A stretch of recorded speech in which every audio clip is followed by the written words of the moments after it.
네, 이번 시간은 SGLT2 이니비터에 대해서 알아볼 겁니다.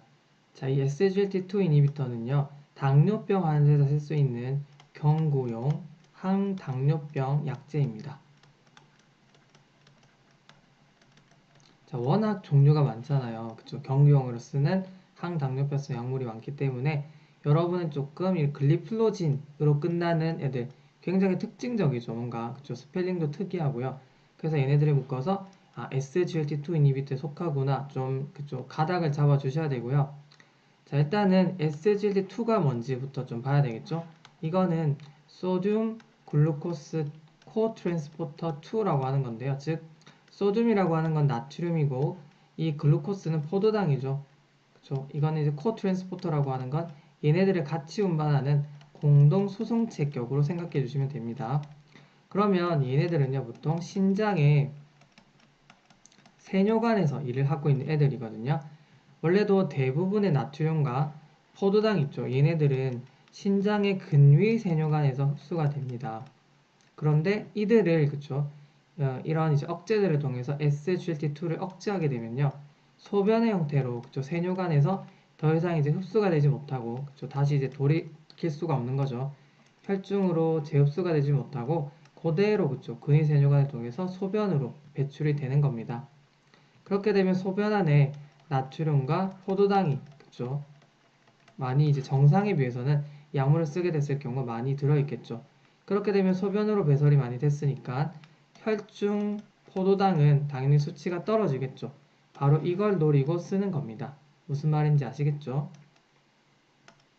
자, 일단 제가 방금 설명드린 그 기본적인 기전에 대해서 꼭 기억해 주셔야지 나중에 제가 그쵸 예상되는 부작용을 설명을 할 때 이해가 되실 겁니다. 자, 일단은 얘네들의 용법에 대해서 먼저 좀 설명을 드릴게요. 자, 보시면 그쵸 다파글리플로진, 뭐 다파, 엠파 이런 식으로 좀 얘기할게요. 이프라. 자, 보시면 먼저 용법은 이거는 식사에 상관없습니다. 식사에 무관하다. 이게 굉장히 중요하거든요. 식사와 무관하게 하루에 한 번 쓴다. 그쵸? 꼭 기억해 주셔야 됩니다. 그리고 용량은요. 다파의 경우는 5에서 10mg per day로 생각해 주십니다. 그 다음에 엠파는요. 10에서 25, 단위는 똑같고요. mg per day. 그리고 이 이프라는요. 50에서 100 정도로 생각해 주시면 되겠습니다. 자, 이거는 그쵸, 쓸 수 있는 이제 보험 인정 기준이 좀 다르니까 여러분이 그건 좀 그쵸, 좀 여러 가지가 있기 때문에 제가 다 말씀드릴 수는 없고요. 일단은 이거는 다파 같은 경우는 우리가 이제요법을 쓸 때요, 메트폴민이랑 같이 쓸 때, 그쵸, 메트 다파 조합은 인정을 해주고요. 그 다음에 그쵸, 설포닐 유리아 있죠, 설포닐 유리아랑 이 다파를 쓸 때도 인정해주는 이제요법입니다. 얘네들은 그쵸 이제 설포닐 유래아는 아니고요. 메트포민이랑 같이 쓸 때 이제요법으로 인정을 해주거든요. 그쵸? 자, 이거는 그냥 참고적으로 알고 있으면 되고요. 자, 일단은 공통적으로 다 소변으로 배설이 되는 약물들이고요. 이 얘네들, 그쵸? 엠파랑 이프라는 소변 플러스 대변으로도 배출이 됩니다. 얘는 이제 소변으로 배출되는 약물이고요. 장점은요, 보통 이제 당뇨 환자에서는요, 그쵸? 여러 가지 문제가 발생을 합니다.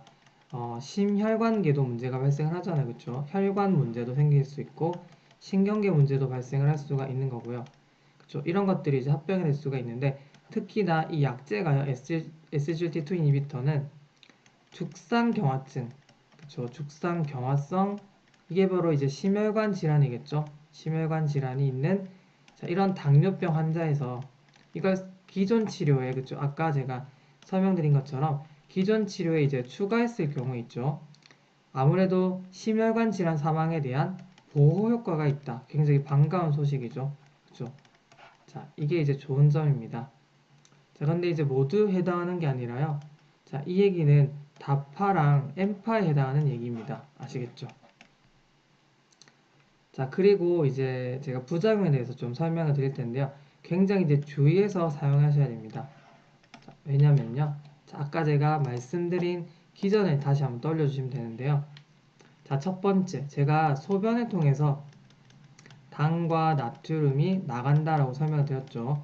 첫 번째는요, 당이 소변으로 빠져나간다. 이게 이제 글리코슈리아라고 하죠. 그러니까 그냥 당이 그쵸 소변에 있다라고 생각해 주시면 되는데 아무래도 소변이 달달해지잖아요, 그쵸? 그렇게 되면 세균이 증식하기가 쉬워집니다. 그렇게 되면서 아무래도 요로 감염이 생길 가능성이 높아지는 거죠. 그러니까 무조건 생긴다고 하는 게 아니라요. 이런 부작용의 가능성이 생긴다라고 하는 거죠. 그 다음에 이 혈중의 그죠, 당이 아무래도 떨어지게 되면 아무래도 그죠, 좋은 점도 있겠지만 에너지원으로서의 당이 떨어지게 되면요. 대신하는 그죠, 지방산 대사가 또 활발해지게 될 수 있습니다. 지방산을 통해서 케톤체가 생성을 할 수가 있는 거고요. 그래서 케톤 산증도 발생을 할 수가 있는 겁니다. 그리고 소변을 통해서요. 오스모를 형성하는 나트륨이라든지 그리고 그쵸 다 포도당 얘네들이 다 물을 끌고 다니는 애들이거든요. 근데 이게 소변을 통해서 빠져나가게 되면요. 물을 같이 데리고 나가겠죠. 그렇게 되면 탈수를 초래할 수 있고요. 결국 이게 심해지면 저혈압도 유발할 수가 있겠죠. 자, 이게 다 이해되실 겁니다. 더군다나 이게 우리 몸 안에 물이 부족해지면요. 일단은 중요 장기부터 그죠 확보를 해주고 나머지 약간 우선순위가 밀려나는 것 중에 하나가 바로 신장이죠. 자, 그래서 우리가 이런 탈수 상황에서 신장으로 가는 혈류를 줄이게 되면서 AKI 급성 신손상의 가능성이 발생할 수 있는 겁니다. 자, 이는 굉장히 주의하셔야 되는데요. 왜냐하면 당뇨가 있는 환자들의 경우는 일단 신기능이 기본적으로 조금 떨어져 있는 경우가 많겠죠.